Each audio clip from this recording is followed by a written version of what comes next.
Well, wouldn't it be just grand if we could get rid of all that old-fashioned hardware? What's this all about?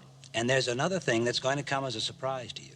There are quite a few people who actually dislike the phone company. Why have you kidnapped me? And because of this irrational dislike of their own publicly owned company, they often don't pay their bills and sometimes even damage the equipment. Would you look over here, Doctor? Now, to look at that hand, you'd never dream you were also looking at a miracle in modern communications, would you? Well, sir, let's take a closer look. Thanks to the science of microelectronics, you are looking at a complete telephonic receiver and transmitter. We call it the cerebrum communicator, or the CC for short. This dandy little device can actually perform every function of the old-fashioned telephone and more. And it does it without any costly maintenance, without telephone poles, without wires, without exchanges, without anything, in fact, except another CC in another location. And now you're probably wondering, why have we made it so small? Because it will be in and powered by your own brain. Fantastic? Well, not quite, no. We merely inject the CC into that part of the bloodstream which leads directly to the brain. Technically speaking, for you doctors, we inject the CC into the internal carotid artery.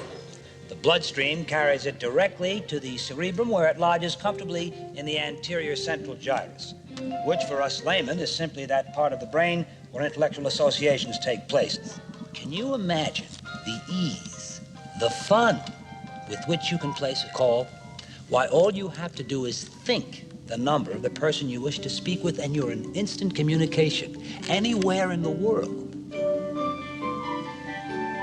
Would you like an opinion of a qualified psychiatrist on all that I've just seen and heard?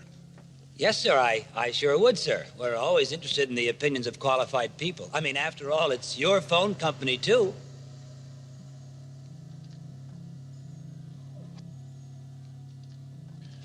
You're a megalomaniac, and the phone company is psychotic.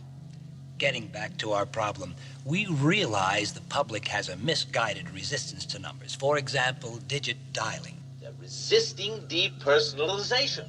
And so Congress will have to pass a law substituting personal numbers for names as the only legal identification, and requiring a prenatal insertion of the cerebrum communicator. Now then, a communication tax could be levied and paid directly to the phone company. It'll never happen. Well, it could happen, you see, if the President of the United States were to use the power of his office to help us mold public opinion and get that legislation. Ask when you all think we're going to move from this form factor to something that's on your face glasses and when computing's all on the edge. All right, 50 seconds. Who wants to answer quickly? I think it will go, it will, first of all, it will definitely happen. I was talking about 6G earlier, which is around 2030.